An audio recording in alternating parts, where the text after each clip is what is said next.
Guys, this is Olde Carr Guy. My name is Jason. In the last video you saw that we tore down the front timing cover and all the accessories to get to the timing chains to figure out what was going on with my son's '04 Crown Vic. Oh, and if you missed that video, I'm going to link it right up here so you can go back and watch it before you watch this one. What we ended up finding was the timing chain tensioner gasket had torn and was leaking in a different spot. So therefore, it wouldn't have been able to hold the oil pressure. We feel like that was the cause of this noise. So jumping right into this video, we're going to start putting this thing back together. We've got all of our parts on hand. Let's get to it. So before we go too far, at some point you're going to want to get underneath the car and up through this hole right here. There is an 18mm nut that you've got to get off that is attached to the motor mount. Why?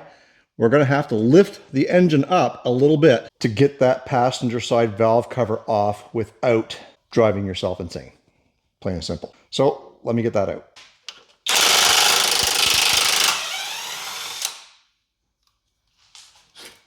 If you're watching this video while you're doing the job and trying to follow me step by step, you're going to hate me.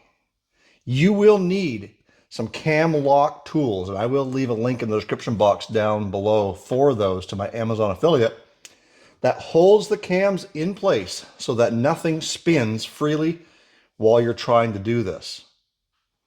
So we've got to get this valve we've got to get both valve covers off. But first I've got to jack that engine up a little bit on this side so that it lifts this way to give us the clearance around the heater box back there. So I'll be right back when I get these valve covers off. So with the jack underneath the car on the oil pan between a piece of wood and the pan, watch this corner as I jack up. That's going to lift like this because there's still a 10mm bolt in that corner we got to get off, but it's going to give us a lot more room away from that heater box.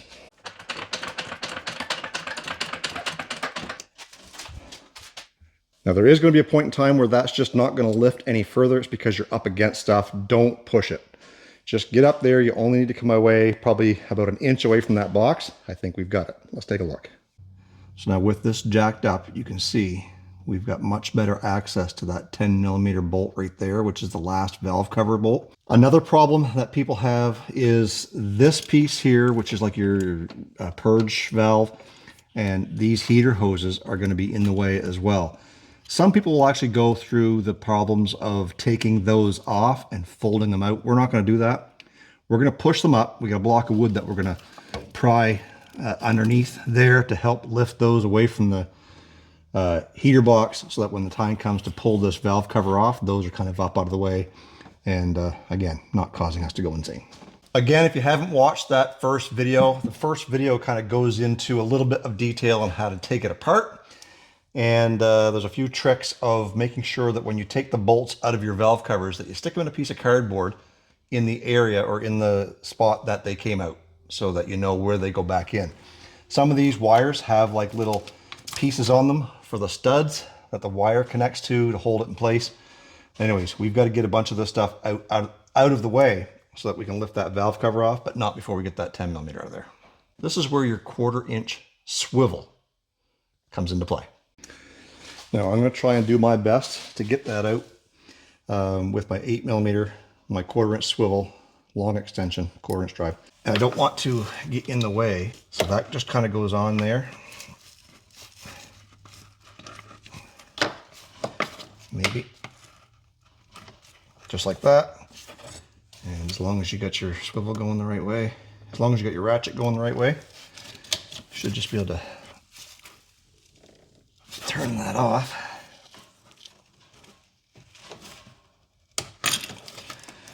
Just like that. And can you imagine if this was way down in here? Because that's where it is, up against that heater box. Huge pain in the arse to get that out. So I think what we're going to do is get this in here. Like so. There. And I promise you, if you're not swearing by the end of this, you will be. And if you've got a buddy to help hold wires and stuff back for you, you'll be in much better shape. Whoop. Don't lose the little grommet things. We're going to be replacing these grommets on the valve cover before we put it back together. But don't lose the metal pieces. Those will help keep things in place. As you can tell, I lost one. I stuck it right there. I'm missing two of them. We know where one is. The other one probably fell down there somewhere. We'll find it. Don't you worry. All right, so now that we've got that valve cover off, we're going to let the engine sit back down in its normal resting position.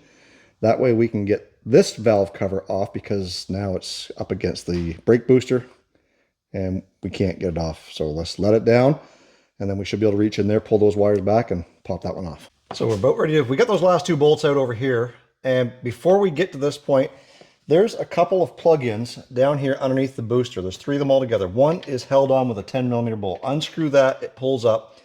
And when you unplug the other 2, you can take these harnesses right here, flop them up out of the way. That gives you the room that you need. You're not fighting. Because like I said, you only got 2 hands, and sometimes you need 3. So that, we can just lift that up and over. And then this whole thing just slides out of the way. Much easier than the passenger side. So these will be in your way for the duration until we're getting ready to put that back into place. So now that we've gotten this far, the next step is to make sure that our number 1 cylinder, which is the first one on the passenger side, is at top dead center. That way we know our timing marks are lined up. And the way to verify that is that little dot on the crank gear needs to be pointing straight down. That dot on the passenger side cam gear needs to be pointing at roughly about the 11 o'clock position. So kind of like right about here. And that dot right there, about the same, approximately 12 o'clock position. So what I've got to do is I've got to put the actual tensioner back in place here so that everything turns the way that it's supposed to. And then once we've got this so that that dot's pointing down, that one's at 11, that one's at 12, it's in time. Then we take these cam locks and we install them in this blank space right here in the middle of the cylinder. That way compression doesn't try and turn the cams once we take the tension off of them. So I'm going to turn this up, get it in time. We'll get these cam locks locked in, and then we can start taking the timing chain and the guides all apart. Okay, with our old tensioner back in, we are going to crank this thing over until we're approximately where we think we should be. And I can hear the compression.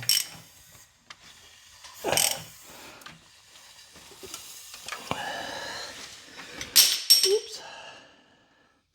A little bit further.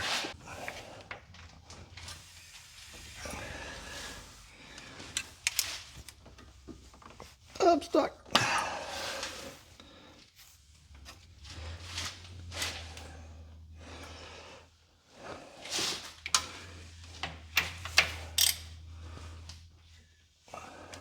Okay, so we've got our dot straight down. This one is at approximately the 11 o'clock position. This one is at the 12 o'clock position, which I did verify is the proper spot it should be. If you didn't get to this point with that dot down, then you might be on the intake stroke, which means you've got to take that, spin it all the way around one more time, and then these dots here should line up. If you want to verify that one step further, take your coil, pull your coil on number 1 cylinder, and either with a camera, borescope, or even a screwdriver, drop it down in there. If that piston is all the way up at the top, you're there. Also, cylinder number 6, which is 1, 2, 3, 4, 5, 6. The second one back on the driver's side should also be at top dead center. Anyways, we're there. So now what we're going to do is we are going to start pulling our tensioners. We got this one here, and then we've got this one here. Cam gears are actually going to stay on, as well as the crank gear. Those look like they are in very good shape. Some kits will sell you those as part of the kit. We did not opt to go there. This is still a fairly low mileage engine with about 120,000 miles. And again, they look like they're in great shape. So the passenger side chain has to come off first, then the driver's side chain, because the passenger one is in front. Before we do that, we got to lock those cams down. Once again, that's what these tools are for. And that's what those locks look like when they're installed. They are resting on the sealing surface of the head on both sides. They should be touching. And then when you get this thing tight, that should be enough to cinch the cam down so that when you start taking things apart, if there's any compression left in any of the cylinders, it's not going to try and rotate that camshaft. So from here, everything is pretty straightforward. We take out the tensioner bolts, pull the tensioners, pull the guides, and the chains just fall off, starting with the passenger side. So let's do that.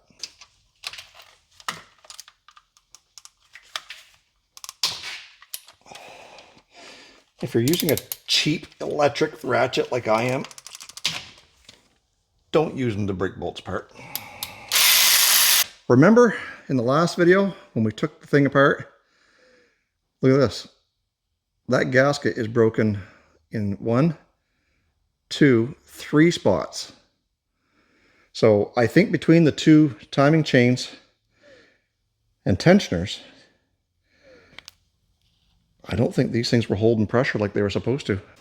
So this tensioner, with this tensioner out, this guide just basically is going to slide off of there.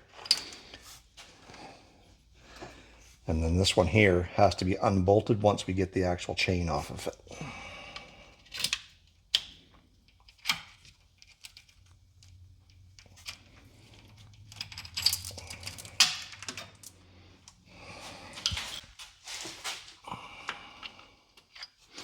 Same thing with this one.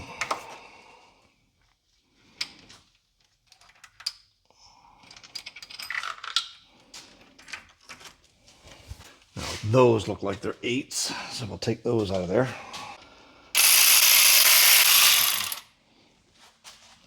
All right, so now that we got everything all tore apart and basically ready to go back together. This is the kit that I used. I got it off of Rock Auto. It was only about 130 bucks. It is a Calais kit. This is what a lot of places will use. They're generally OEM quality or better. And this is the part number 9-0387SGX. And as I mentioned before, it's going to give you the new guides, 2 new chains, and 2 new tensioners. Keep in mind the tensioners are labeled left and right. If your vehicle does not already have the upgraded guides, you're going to need a longer bolt. Okay. I didn't know until I got in there, but there's the longer bolt. There's the part number from Ford. They're about $4.50 here in Canada, maybe less in the US. But I got the one longer bolt for that to go in there. As we take these chains out of the bags, there's something that I want to point out to you. There are 2 dark colored links on this chain. So you got one here, one over here. Those are your timing marks. This is a pretty good indicator of whether or not you're going to have your timing chain in the right spot. When you go and you hook this bottom one down around the crank at the bottom, then this top one should line up with the dot that you've got locked into place already. If you don't have that and it's off by a tooth or 2 and you can't get it, something's wrong and you're going to have to figure that out. But assuming you set it up in time before you took the chains apart, you should be fine. And as I mentioned before, these are etched as left and right. Do not pull the grenade pins. You do this, you're going to be struggling to get these put in. This is the very last thing you do before you start putting your timing cover back together. This is holding the tension on there so that you can actually get that into place before you pull that. On the back side, take a look at your gaskets. Make sure your gaskets are there. Make sure they're in good shape. Do not tear them. On the left-hand side, there's going to be a little bit of a challenge. I'm going to show you that when we get there. Let's go start putting these chains and this kit back together. All right, so because we started on the other side and came over here, we're actually going to work our way backwards and start on the driver's side. So we're going to put this guide in first. And we're going to just snug these up for now.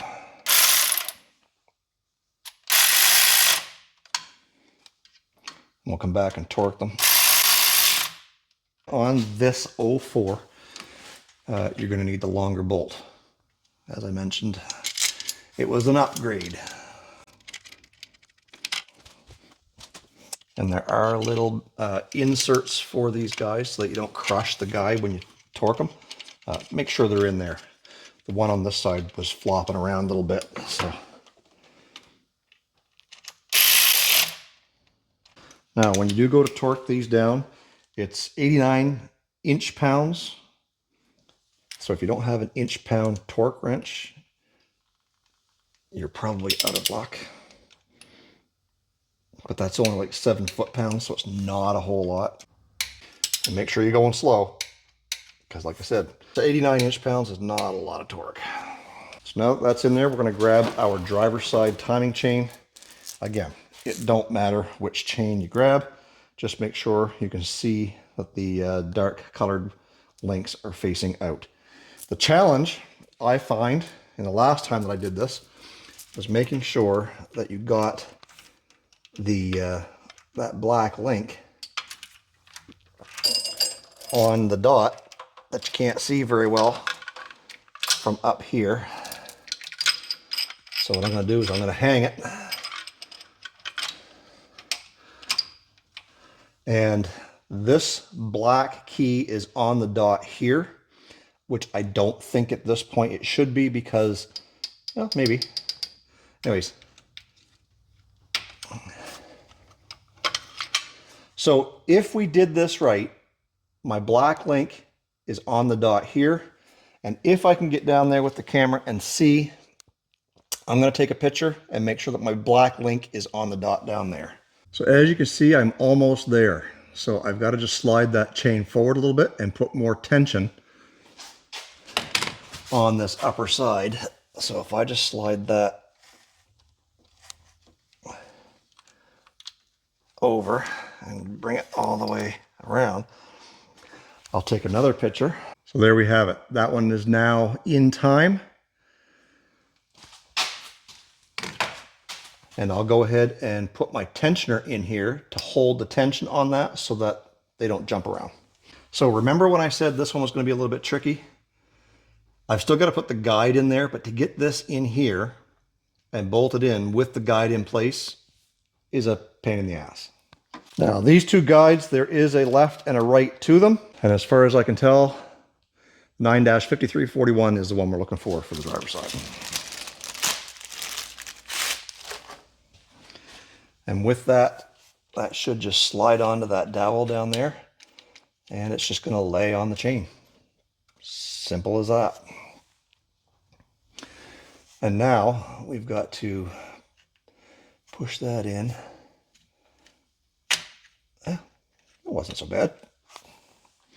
Making a liar out of me, I guess, eh? So we will draw this in and torque to 89 inch-pounds. Now, once again, with our passenger side chain, we've got to do the same thing. Get that looped up there and make sure that our colored link is where it's supposed to be. So that one's in the right spot there. We just need to get that looped over there. One more link if we can. It's so close. All right, so now, shit. That just fell off. Gotta pay attention, folks.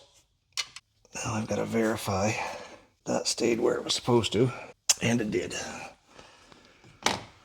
So now we're going to take this, hold that up, and then that's going to go in there with the other tensioner. And those bolts are over here.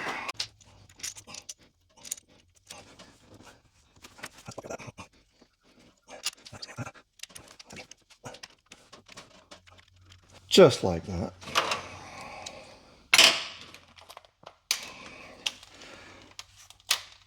Draw that in. And or 289 inch-pounds.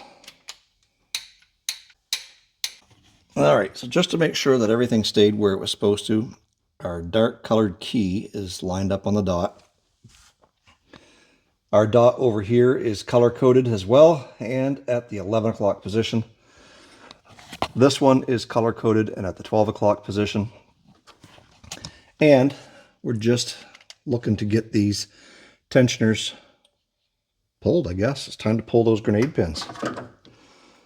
So all you're going to do is grab a pair of pliers and just give her a little tug. There's the first one.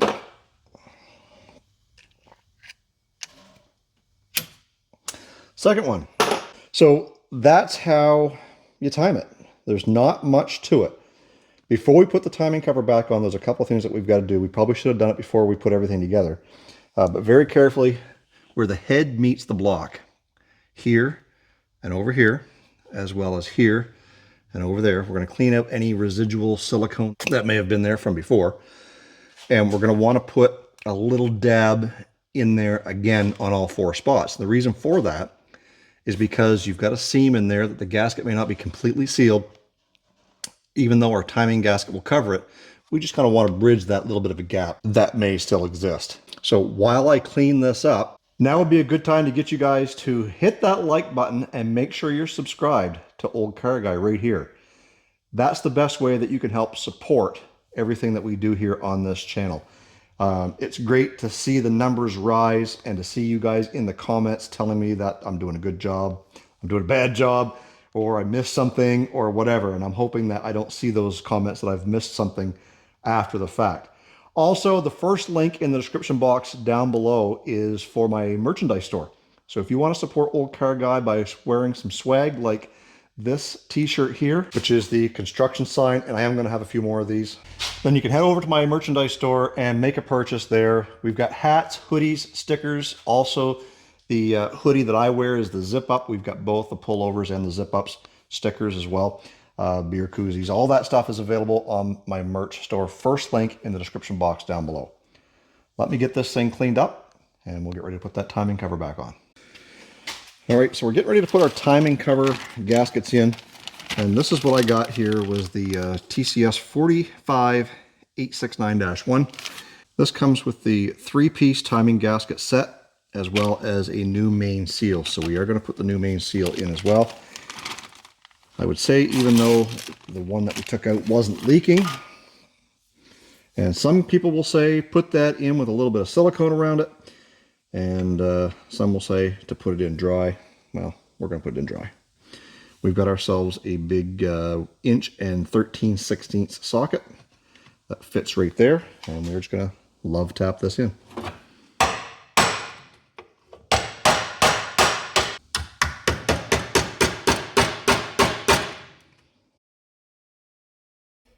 So not without a little bit of headache, we got that seal in. I ended up having to replace it because the first seal, I don't know if I can find it here, ended up having a burr in it right here that I didn't see that was sticking out the other way. And when I go to smash it into this thing, it scraped the inside. So sometimes, folks, things don't go the way you planned. And I ruined a perfectly good seal. Good thing they're cheap. And the local CarQuest store had them right in stock. So now what we're doing is we're going to put the 3-piece timing cover gaskets in.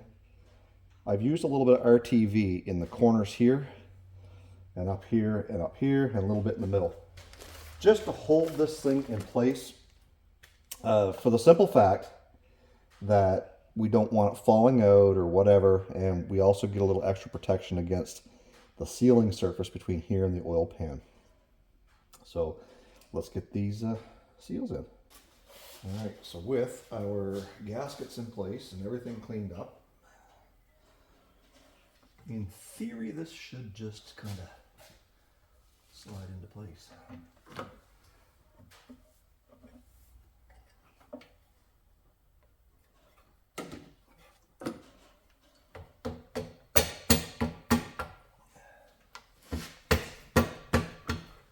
gasket's going to hold it away a little bit until you get some bolts in there. But I think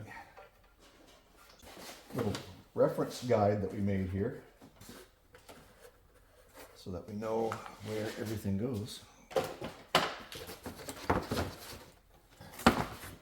So we know that one is down here. And then we know that this one goes here. Okay, you saw that we got the front cover on. The only thing that we've got left to do is this last bolt over here in the corner. And the reason why is because if you remember back in the previous video that I linked earlier, we took that out. It was attached to the ground strap and it just broke the ground strap off. So I've got to get that off there, and that'll kind of be one of the last things that I do. But we've got our valve cover gaskets installed, as well as the new grommets on the washers up here. So we're going to fish the driver's side in first because, remember, we had to do that one last. And then we'll jack the engine back up and get the other cover in, start putting those bolts together. So I'll get that done and I'll be right back. Well, we're working backwards.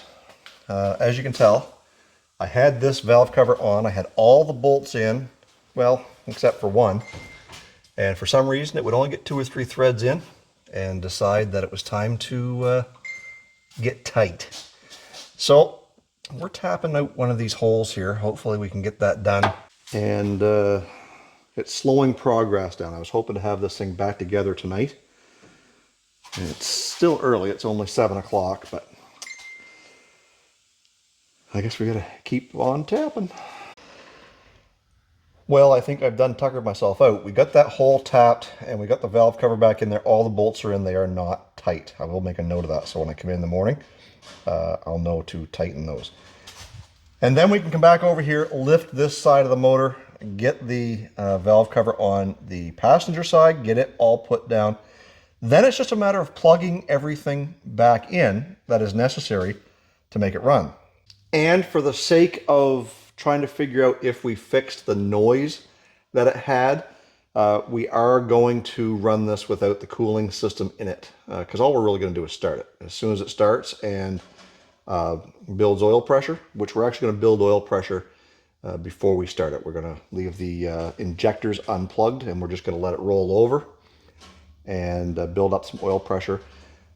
Then we will be able to tell if that noise is gone. If it is, we can button everything else back up. But as it sits right now, to this point, you guys know what it takes to put the timing chain, get it in time, do all that stuff, get it back together.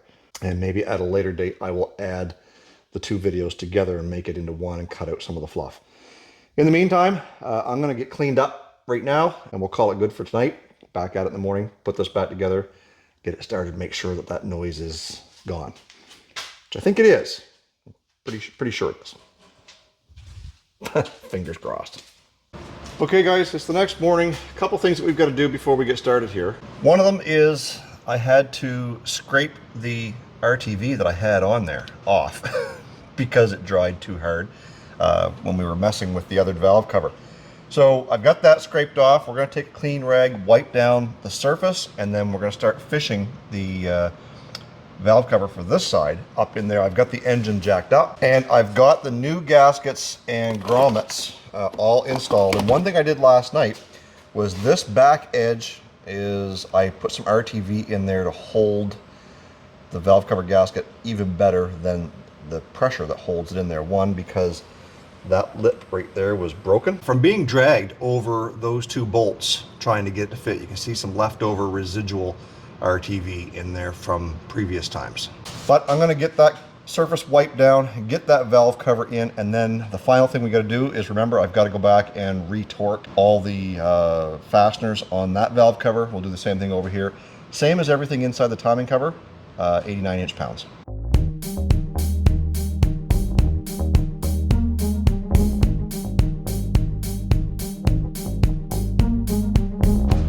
All right, so with the valve covers on and torqued all the way around, we did put our harmonic balancer back into place. And here's one area, guys, that you can rest assured you've done everything properly, is when you put that on, The timing cover has a TDC marking on it. I've marked it in yellow. And the harmonic balancer has a notch. If that lines up, congratulations, your timing is where it's supposed to be. So now what I've got to do, get the car back up in the air. We're going to put the bolt in for the motor mount. We're also going to reattach the power steering pump, which is a little bit of a struggle for that one bolt. Nevertheless, we'll get that one in. And we should be done under there. Then we'll plug everything in that can be plugged in, with the exception of the injectors. And again, the reason why we're going to do that is because we want to prime that motor, make sure that those tensioners get lots of oil before we give it that first startup. After all, we are trying to get rid of an engine noise, not create more of them. So I'm going to get underneath the car, get those things done up, and I'll be right back. All right, so we've got everything plugged in necessary to make this thing turn over. Battery, all the coils, which is not really necessary. All we're trying to do is get some oil pressure built up and make this thing turn over. So let's go in and turn the key, make sure everything turns over the way it's supposed to. Then we can come back and plug everything in once we know it's got some oil pressure and see if it starts, and make sure that noise is gone.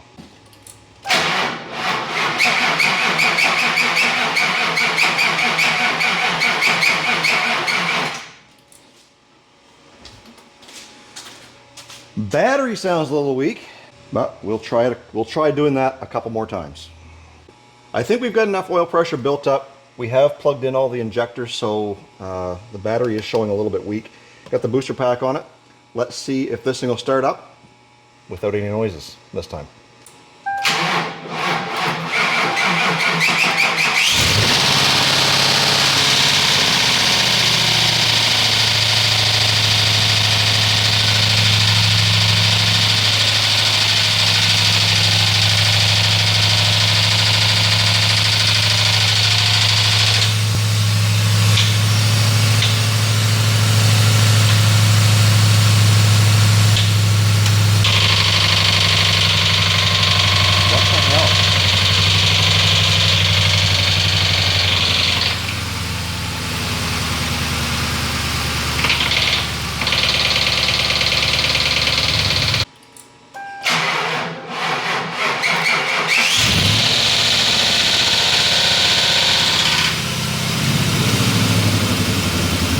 Noise goes away and then it comes back.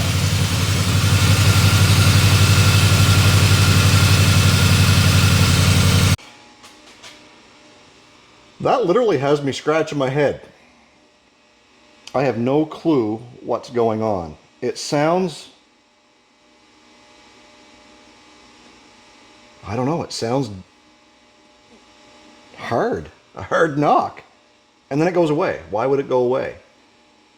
It should have plenty of oil pressure in it now. I'm going to let it sit for a few minutes, and then I'll start it up again and see what happens. But you heard it at the end there. It was just as quiet as can be. What the heck is this noise that we're hearing? Nonetheless, I'm going to get the radiator back in it, get some fluid pumping through it so that we can run this thing longer. This is an easy job to take out if we have to. Get some coolant running through it so it stays cool, run it longer, and I don't know. I don't really know what to say. Let me know in the comment section down below if you guys have any clue what you think just happened. It was the same noise that we had before we tore the timing chain apart.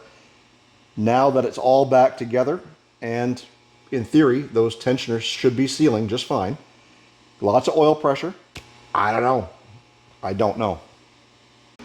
All right, so we are in the final stages of everything being back together. We are just waiting on a couple of hose clamps because those things were invented by the devil himself. And we've got enough antifreeze in it so that it's coming out the top of the radiator here. We just need, like I said, a couple of clamps. And Junior is bringing those. And there he is right there, just pulling in.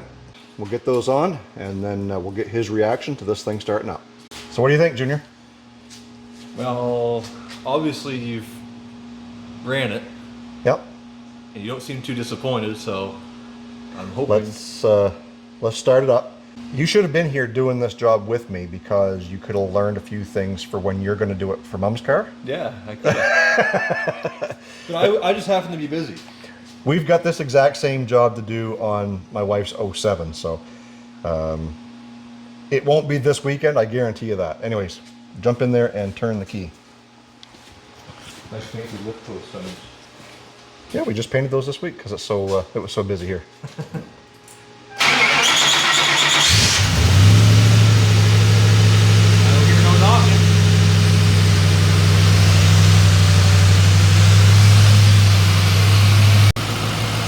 We've had this thing running here for 10 minutes now, and it is up to temperature.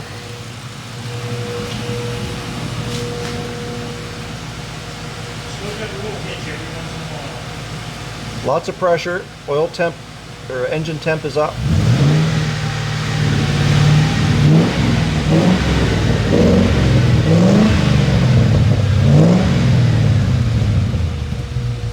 Put it under load and it misfired hard. You can see it shake. So one of the things that Junior's been battling with this car for quite a while is a intermittent misfire. Doesn't register as misfires on the scanner, but it's just got that little bit of a blip out of the exhaust, and you can hear it every once in a while. Sometimes it'll run quite a while, and just be as smooth as silk, kind of like it is right now. But it's still there, and we've done a lot of replacing of parts, not necessarily trying to fix that, but we've tried injectors, coils. He's put the new intake on it. We've just done all the new lifters. We've done timing. So it has spark plugs for it, but it's had spark plugs in the last 2 years. yeah, he's done spark plugs. I mean, not to say one of them isn't bad. I mean, that shit happens. Cheap spark plugs too sometimes. Yeah, auto lights. Auto lights, there you go. NGK put it. But at the end of the day, we've got this thing running. It's quiet, and that was the main goal of this video. So we will keep you guys up to date for any further progress if we find out what's wrong with this mist. But for now, it's running. We will take it for a drive to see what's going on, make sure that noise doesn't come back, and go from there. But anyways, we'll call it good for now. So guys, if you like this video, make sure you give it a thumbs up. Make sure you're subscribed to Olde Carr Guy. We got lots more on the channel. We got Panther platforms, we got square bodies, we got B-body Mopars, lots of other stuff that we're working on in and out all the time. So don't forget to check out the merch store. First link in the description box down below. It's one more way that you can help support Olde Carr Guy by showing everybody that you watch Olde Carr Guy. Also, making sure that you're subscribed really helps the channel. Thank you very much for sticking around this long. Stay focused on the windshield, not the rearview mirror. Love you guys. God bless. Let's do it again in the next video.